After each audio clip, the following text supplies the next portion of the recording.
Hey everybody, welcome back to Wargaming Lab. We'll be continuing our Germany playthrough and tutorial today. In the previous video we went over most of the user interface except for combat. We talked about diplomacy, production, technology, politics, and intelligence. We went over resource values, at the application of industrial capacity, and the application of leadership. Today we'll get more into how to control individual units and getting the clock started so you can see how these different values change as the game is running. So the first thing we're going to do is we're going to go into theater map mode and eliminate the theaters we don't need. And I'll click on edit theater and I'll just drag over the rest of Germany and then just click, and that's done.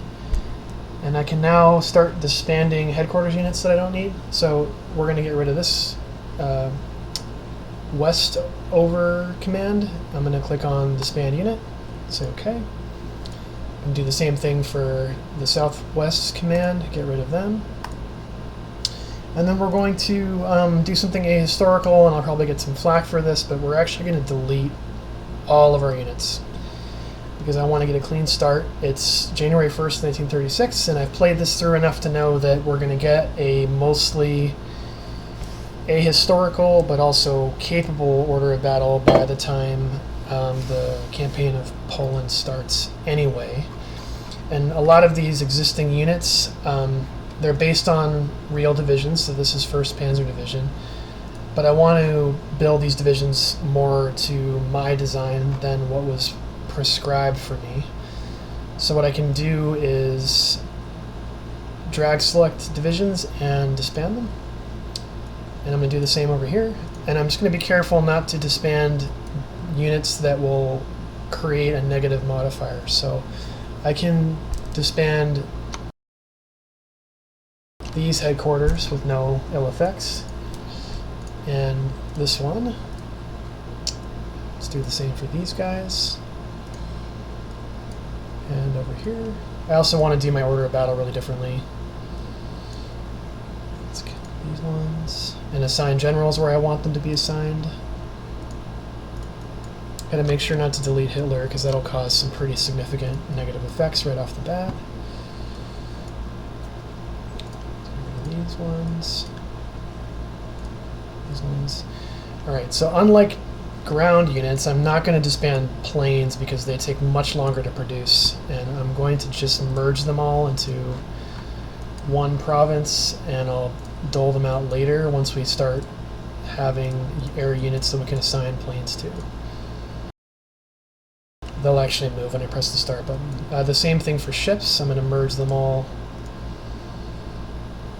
These battleships represent World War I era battleships that the Treaty of Versailles allowed Germany to keep, but we're probably not going to keep them. We're probably going to scrap them for extra resources, since they're just really not useful for anything but very limited shore bombardment, and we're not going to need that too much. Let's get into diplomacy really quick, and we'll start triggering some of these decisions. Let's hit resources start. Trading resources start. That'll start the clock on some other trading effects. Let's hit 1936 start. This will be our game difficulty settings, and then we're going to hit introduction and help, and that'll give us some other options. First one is informative events. This is asking how much we want to be kind of provided these informative little hints.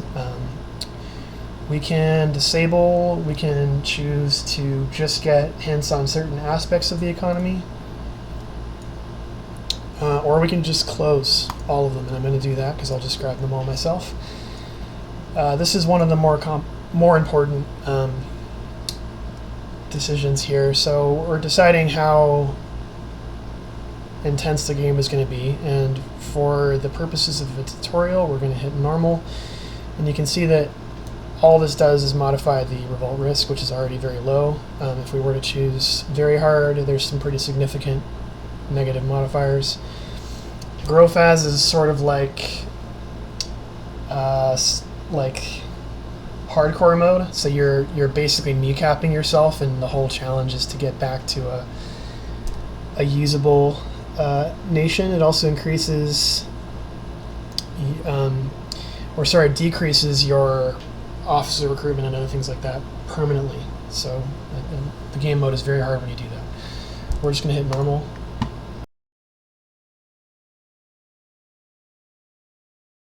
And we're going to next check our production tab before we press start to the clock. And we're going to eliminate a bunch of these because these planes and destroyers and cruisers are not even close to being finished, except in a couple of cases, and they're using older technology, and I want to apply my industrial capacity to units, well, different units right off the bat. Also, I want to apply it to units that are using current technology, so canceling production.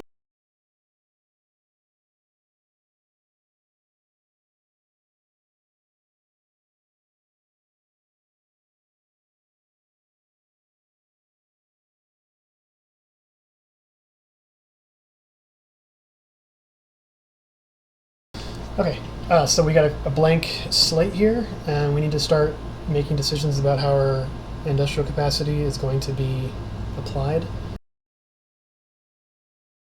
So let's switch it from manual control to upgrades, and initially there will be a pretty significant upgrade cost, and that's partly because we have a bunch of planes that we still have and ships, and an easy way to take care of this upgrade cost is we're going to wait for our planes to get to the central location, which we chose randomly as Rostock, and then we're going to basically disable upgrades on all those planes. So let's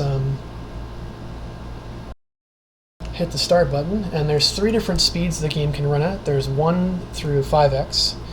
1x speed is 1 hour every 5 seconds.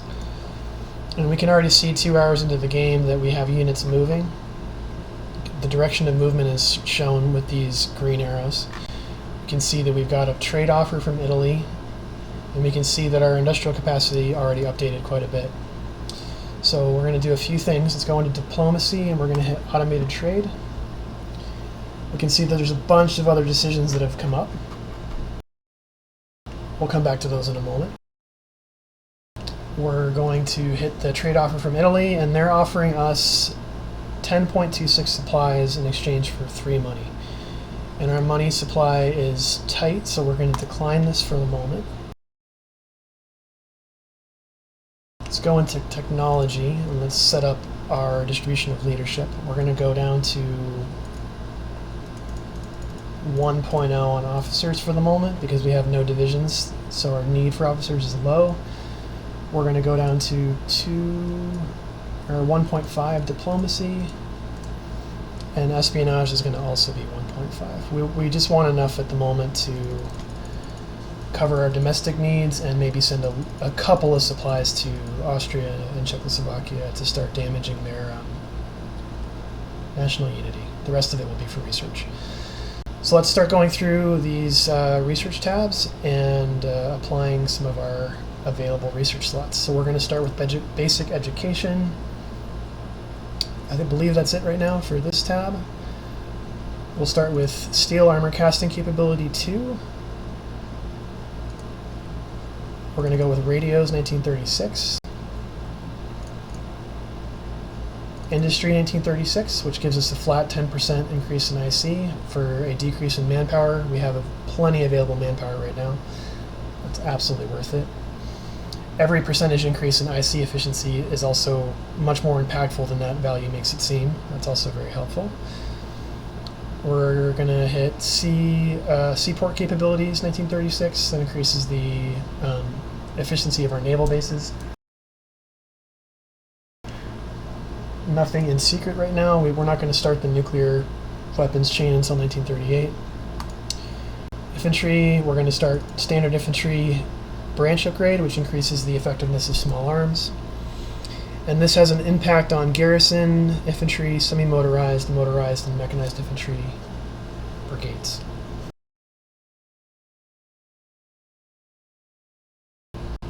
Alright, next up we are going to start assigning some points to some additional technologies. You can see there's some misspelling here. Additional technologies. We want more effective trucks and prime movers. We do want body armor. Some nations, it's not worth it for the decrease in max speed, but I think for Germany, we're going to get caught in a lot of kind of slugging matches with the Soviets, so any increase in morale and toughness we can provide our divisions and defensiveness is going to be very worth it. Camouflage designs, improve security units. You can see we're at 10 projects out of 55, so we still got a way to go.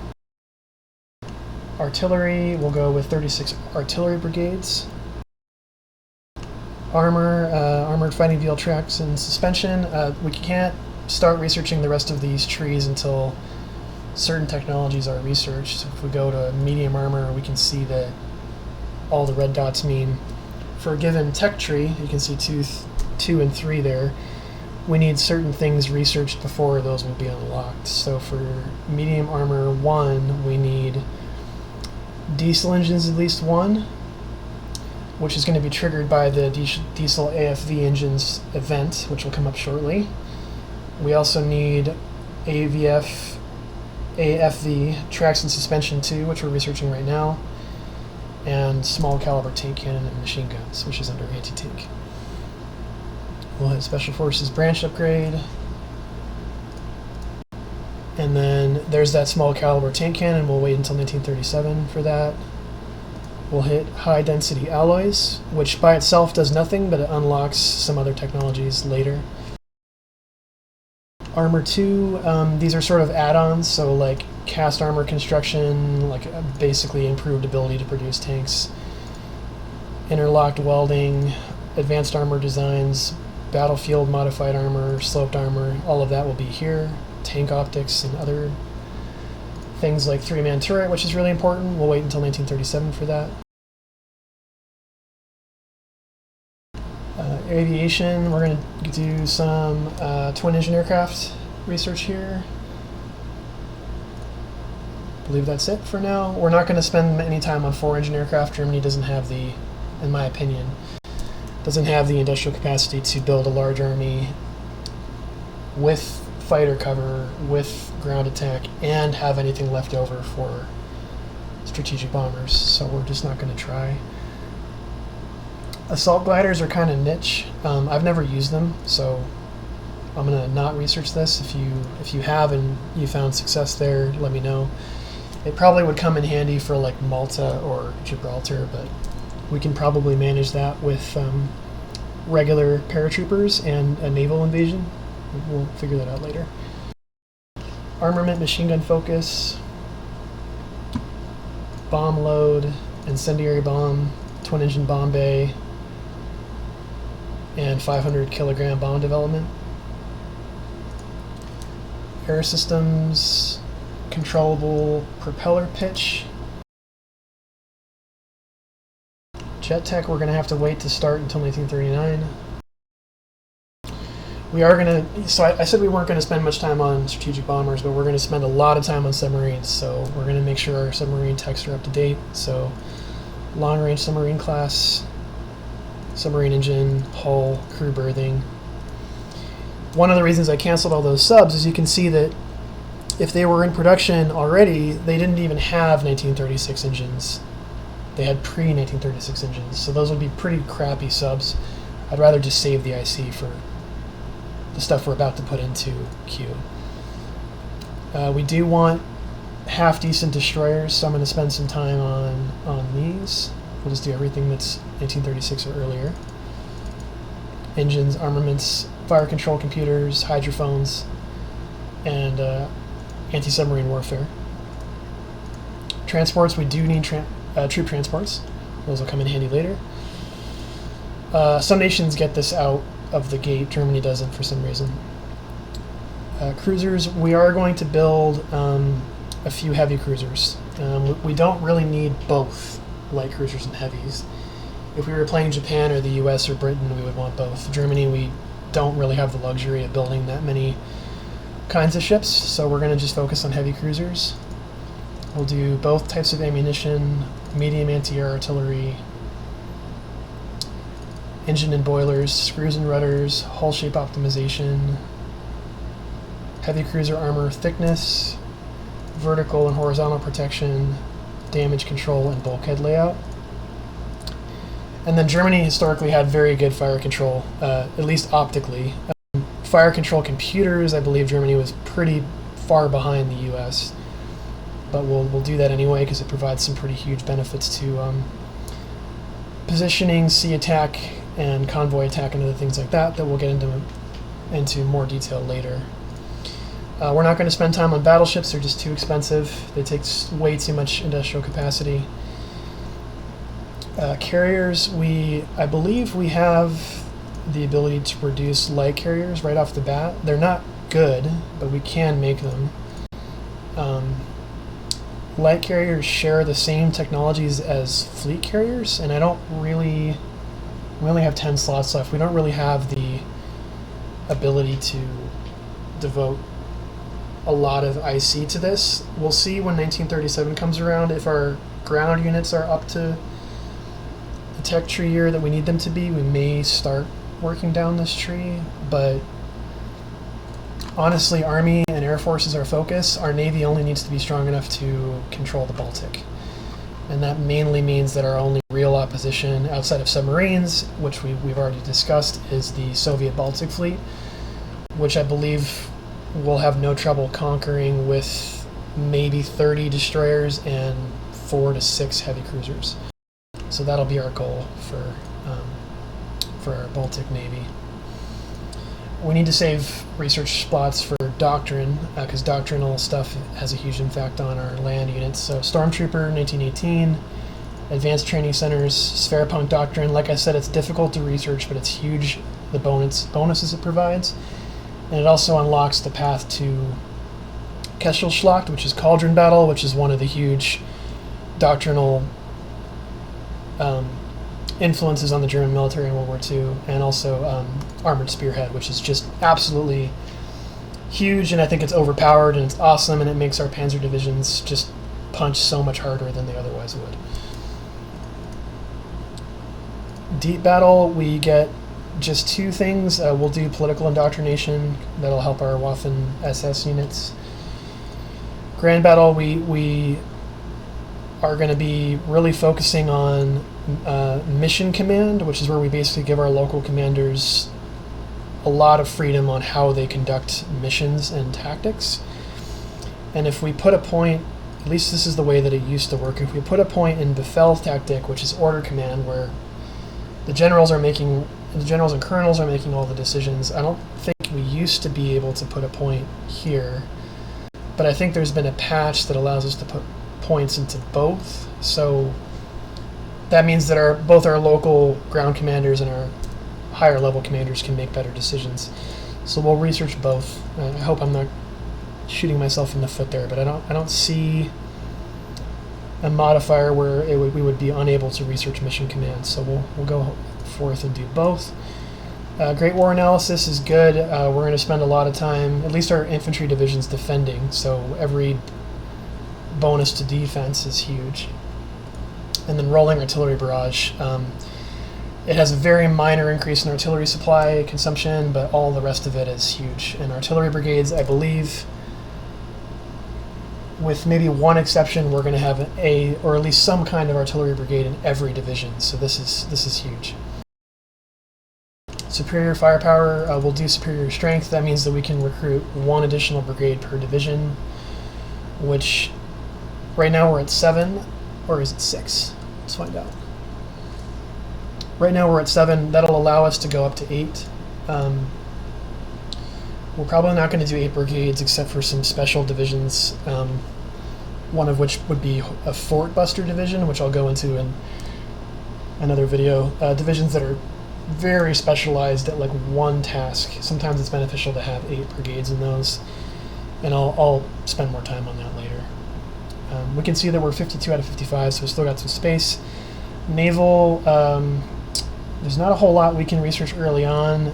Capital ship raiders, this is cool. I mean, this is basically like pocket battleships. We're not going to be spending time building them, and I believe we already get 3 right off the bat. And if they're already built, I'm not 100% sure that this technology will apply to them. So I think it's a waste unless we're intending to build more. I'm not 100% sure on that though. Increases convoy attack, it slightly decreases positioning and decreases visibility, and it doesn't have an effect on heavy cruisers, or does it? Let's check. Heavy cruiser is CA.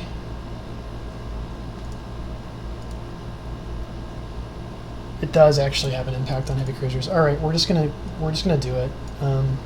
Our heavy cruisers will be slightly more effective at convoy attack, which I guess is helpful. We now have 2 points left, and we can queue more than we have slots for, but they'll be basically just in queue and won't be able to be researched. Close air support, so carrier air groups. We're not going to spend time on carriers. We are going to be doing logistical strikes and installation strikes, so we'll queue those. Strategic bombardment, we will not be doing. Fighters, this makes them a little bit less effective in the air against the other fighters, but makes them... I'm sorry, this makes fighter bombers, which is a specific kind of fighter, more effective in air-to-air. I think this is kind of niche, and I'm not going to spend time researching it. Operational doctrine, this is really important, but you can see most of them are at 1937, at least up here. Artillery and direct fire are 1936. And I think those are more important than these two, so I'm going to hit the set lowest priority button, and that'll move those down. You can see that, they're now down here. Military police is important, but not really imminent, so we'll leave that at the bottom. Can't do any specials. And then chain of command, these are really helpful. Like every increase in chain of command at any of these order of battle levels reduces the delay between attacks. In this case, it's 4 hours. In this case, it's 8 hours, and you can imagine how much of a difference that makes. You know, 8 plus 4, that's 12 hours a division needs to 12 hours less a division needs to spend recovering before it can execute a new order. I mean, that's really important. So I believe that's everything. So we have 62 research tasks and 55 are possible, so that's the majority. We've hit our sliders where we want them.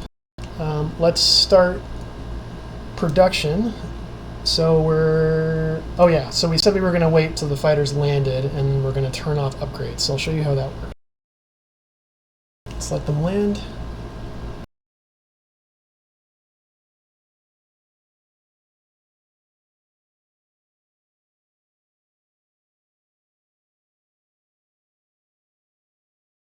You can speed things up a little bit. Okay, so all of our fighters have landed. And we can see them all here, and all of the generals assigned to them. Let's merge the selected units. We now have an ungodly mismatch of planes in this quote-unquote air division. We'll just ignore that for now. I'm going to hit this little button, which means this unit will be receiving upgrades whenever possible. I'll deselect that. And now we can bring them into service as we choose, and they'll upgrade at that point. So that'll save us some industrial capacity at the beginning. We can do the same thing for our naval units. So we're not going to delete these. We do have a bunch of coastal submarines, and I don't think these are very useful. Although they probably will end up being useful in the Baltic, so I'll keep them. We won't merge them, but we'll hit we'll disable receive upgrades. Really quick, let's just look at what naval units we have. We have a bunch of 1930s era light cruisers, we have a bunch of 1930 era destroyers, and then we have some World War I era torpedo boats, and then we have some seaplane tenders. So our most advanced cruiser right now is we have one Nuremberg class cruiser. I believe that was a class of 2. We have a Leipzig class cruiser, and then we have 2 Königsberg class cruisers. Sorry, 3 of them. And then Emden, which I think was a one-off, and that's like a 1920s class cruiser. And these are not very strong.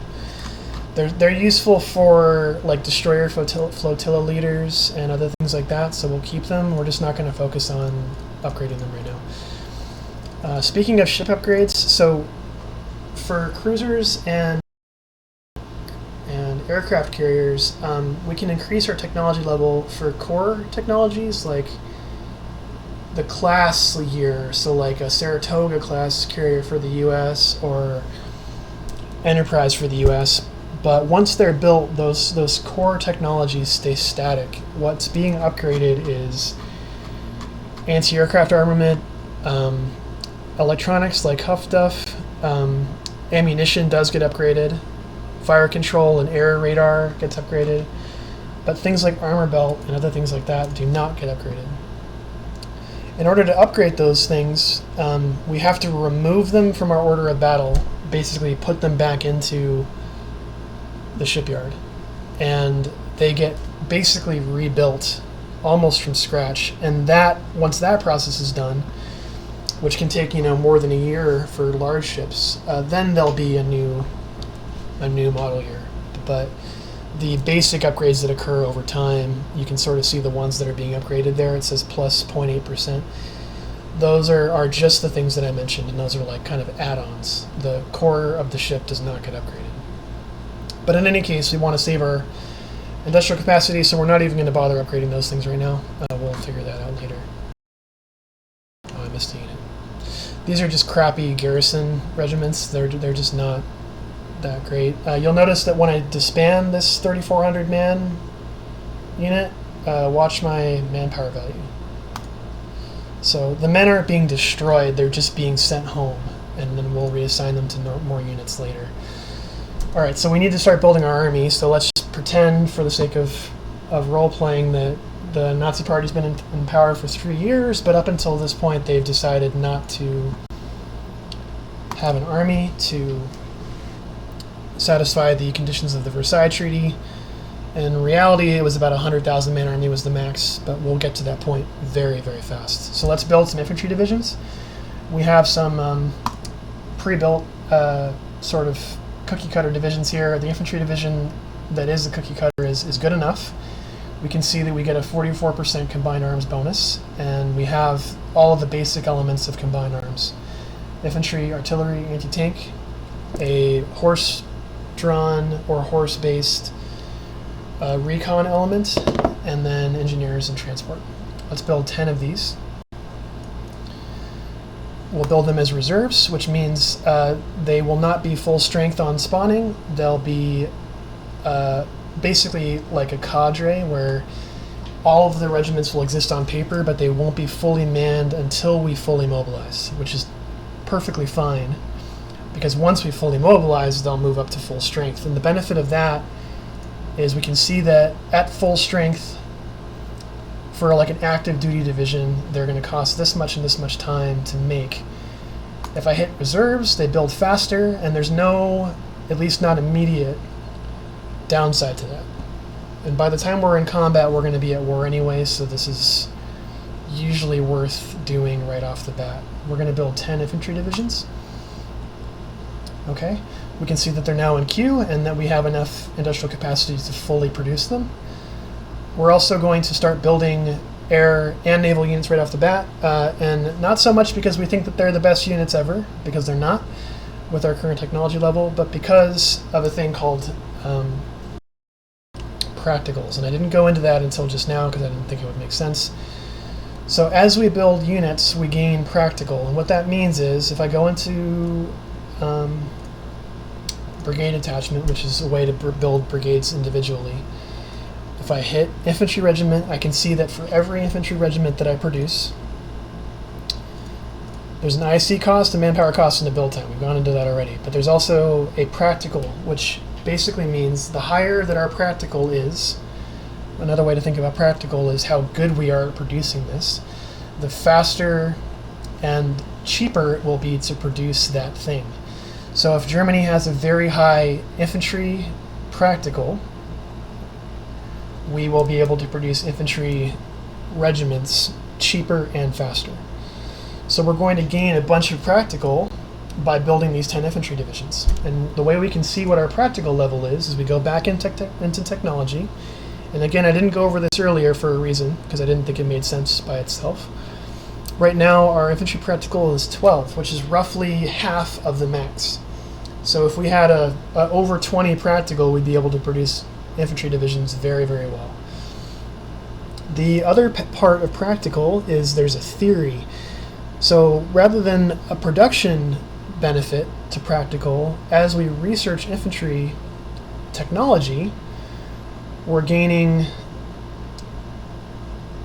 infantry theory. So if we finish researching 1936 standard infantry, we're going to gain an increase in 1 in infantry theory, and this makes our scientists who are tasked to this kind of upgrade better at what they do. So it's a way to think about both production efficiency in terms of how good our factories, our recruiting centers are at producing units, and it's also a way to think about, okay, how good are our infantry theorists and infantry researchers, infantry equipment manufacturers, how good are they at producing these things from a technological standpoint?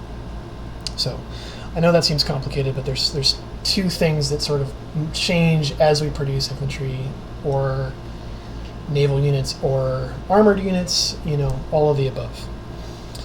So we gain practical.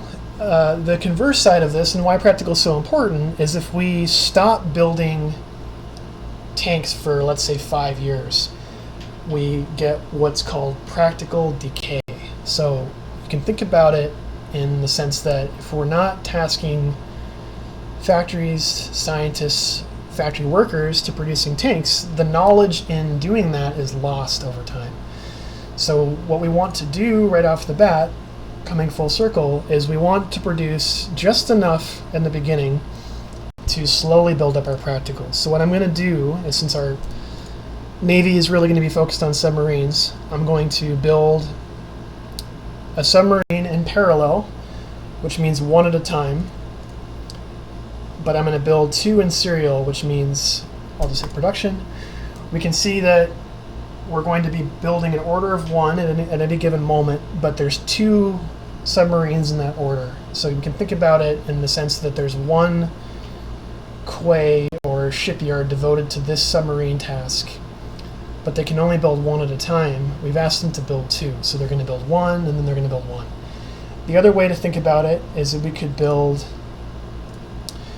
1 in serial, which means we're going to build orders of 1, but we want to build 5 in parallel, and you can see the difference here. So we're going to be building 5 all at once, but we're only going to be building 5 total. And you can see why that matters, because this order is building 2 submarines 1 at a time.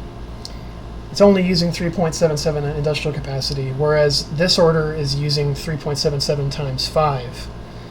Granted, we'll get 5 submarines sooner, but it's taking up more of our IC. So in terms of just gaining practical, this is fine. We're going to do the same thing for interceptors. And let's see how much IC we have left. We have 1. Let's get... We really need infantry divisions right off the bat, so let's just get... Well... No, let's get some medium bomber practical too. We'll do the same thing. Okay, so I think that's probably a good starting point. Production is sorted. Technology is sorted. Diplomacy, we need to do a bunch of work here. So we've done that 1936 black ice start decision. And in addition to setting our difficulty, it also opened up a lot of other decisions about how we're going to govern our country and how we're going to run our country. The first one is annual espionage focus. So we're going to focus on economic spying because it gives us the best bonus, in my opinion. We get an additional 1% industrial efficiency for production. We're going to hit economic boost. We get 2 options. We get short-term investment and we get long-term. Short-term gives us an immediate 10% increase in our industrial capacity. And long-term is going to give us more money, we're going to get a short-term decrease in our industrial capacity, but later on we're going to get some options to increase specific things like our infrastructure efficacy, our factory production efficacy. So it really depends on what country you're playing and how urgent it is that you need IC. And I would say as Germany in 1936, with only 159 IC, we need a lot more, and we need a lot more ASAP. So I'm going to hit short-term investment. We need a military academy. Not all countries get that, and I'll explain more about that in a moment. We want airport, railway, and road level 1. Let's open those bars here. These increases allow us to build more efficient airports, and what that means is more efficient airports will repair planes faster, railways will move supplies better, and roads will move supplies better. Always want to research those. Then we get some specific things to Germany. So we get a Volkswagen Kubelwagen. This is basically one of our primary light transport vehicles, and there's no downsides to producing it, so we'll say activate. Opel Blitz. You guys can pause the YouTube video if you want to read these, so I'm not going to spend much time on them. This is our main truck-based transport. We want to activate that. Mixed Support Brigades is a brigade that provides sort of a master of none but catch-all kind of benefit to whatever we decide. So we could have mixed support brigades that are more, tactical level infantry focused. We could have mixed support brigades that are more focused on assault guns, which would help our infantry divisions in urban contexts. We could focus on anti-air. It kind of depends. I'll go more brigades later. We will not be producing them for our primary infantry or armor divisions, but we might use them later for light infantry divisions, and I'll get into that at that time. Motorized is the same thing. It's just a different kind. That's obviously motorized. Same concept though. We'll come back to that in a moment. Mixed support choice. We'll come back to that in a moment. Send help to Abyssinia. So 1936. Ethiopia, or Abyssinia, is fighting for independence. Even though it nominally is an independent country, Italian Eritrea and Italian Somalia, Italy's trying to conquer Ethiopia right now. So we can choose to send supplies to them or troops, but we're nominally friendly with Italy, so we're not going to do anything because we're the bad guys. Bank of International Settlements. Some kind of an easy way to get extra supplies. We're not really hurting that much. Block lift the Rhineland. So this decision is to Rhineland, which is that area that I showed you guys in the last video. That is, in theory, by France, and we're not allowed to send units into. It's a demilitarized zone. I'm not going to trigger that decision until we have some divisions. So I won't click on that one because I don't think there's a way to go back. Kriegsmarine and Luftwaffe command structure. So these are the initial decisions on how our air forces and our navy will be organized. So we can choose to have our Luftwaffe as an independent branch, which is what it was. Which is what it was not. We can have it integrated into the Wehrmacht, which means part of the army, or we can have no command structure. So I misspoke. So what this is referring to is basically a separate air force. This means it's part of the army, and this means it has no command structure. So we're going to do, the air force will be a separate branch, and that triggered some divisions I'll show you in a minute. And then we're going to be given the option to reorganize the navy, and that in an immediate sense just reduces the supplies available, but it'll fire some more decisions in a couple of months, I believe.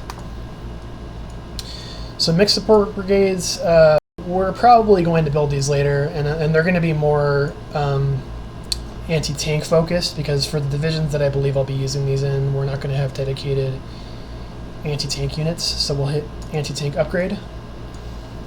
It says, cool, you picked the first upgrade. And then we pick the next one, which will be, I'm going to do recon upgrade. And then I believe I'll also do assault gun upgrade, so that they're not totally useless in cities. And then the final one will be artillery, so they have a little bit of light artillery ability. Again, I'm not fleshing that out entirely right now because we're not producing units right now that contain those. Motorized support we probably won't use at all. Again, if you're a skilled Hearts of Iron Black Ice player and you think I'm really off base for not building these, please let me know in the comments. In the case that I do, I want them to be more urban assault focused, so I'm going to go with engineers, assault gun, artillery, and I'll just go with anti-tank for the fourth.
It's very frustrating how useless they are. Part of me wants to say hard, but I'll just go with normal. Same with the Allied miners. Italy tends to fall on its face in an almost ahistorical sense, so I usually go with hard. They end up losing to the UK anyway, and I'm fine with that because that's historical. Japan, this one's more complicated. So this game is an older game, at least the basic code of the base game. AI is not really that great at organizing units, and it's awful at amphibious invasions. And most of the amphibious invasions that matter are hard coded, i.e., it's not relying on the AI to figure it out. It's just going to land the divisions. But I want to make sure that Japan doesn't collapse right away. I played a few games where the U.S. captures Okinawa by like 1943 or 1942 even, and that makes no sense. Japan's probably still going to lose, but I want them to last at least historically long as they did, so I'm going to go with hard Japan. And then to balance it out so that China doesn't fall on its face, I'm going to go with a very hard China, because they tend to collapse ahistorically quickly, and I'd like to give them a chance to survive a little bit longer. And they're still very weak, so a very hard modifier is not going to change the greater outcome.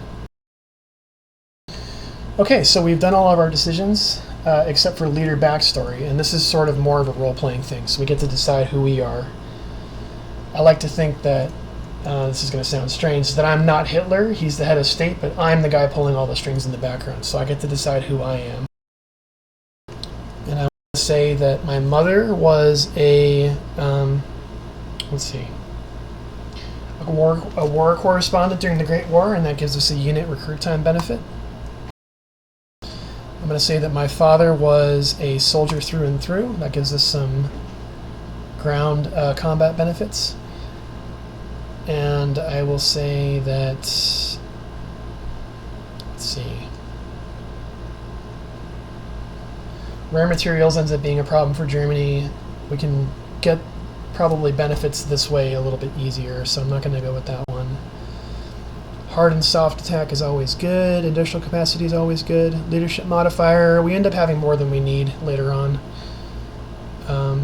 Consumer goods is good. Supply consumption's huge.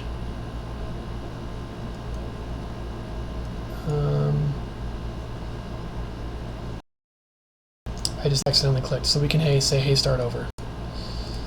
Let's go with the same what we chose before. So correspondent, soldier. I'm going to go with poor family because supply consumption seems like a good idea for the Eastern Front. Childhood hero. Let's see. Distrust. Prominent banker. Wealthy and independent businessman. So this gives us a IC efficiency for production bonus, which is just huge. I'm going to go with that. And then as a young adult, we were in the army. So this decreases land build speed, or sorry, increases it, which we need because we need to build up an army from nothing. So you might remember before we end the video that we made some decisions about our Navy and Air Force command structure. So we chose the Air Force would be a independent branch. So we're now given a Air Force command whose commander is Goring. This particular division has these brigades underneath it, which are mostly just command and control. We do get some anti-aircraft units, but the main thing is that we get these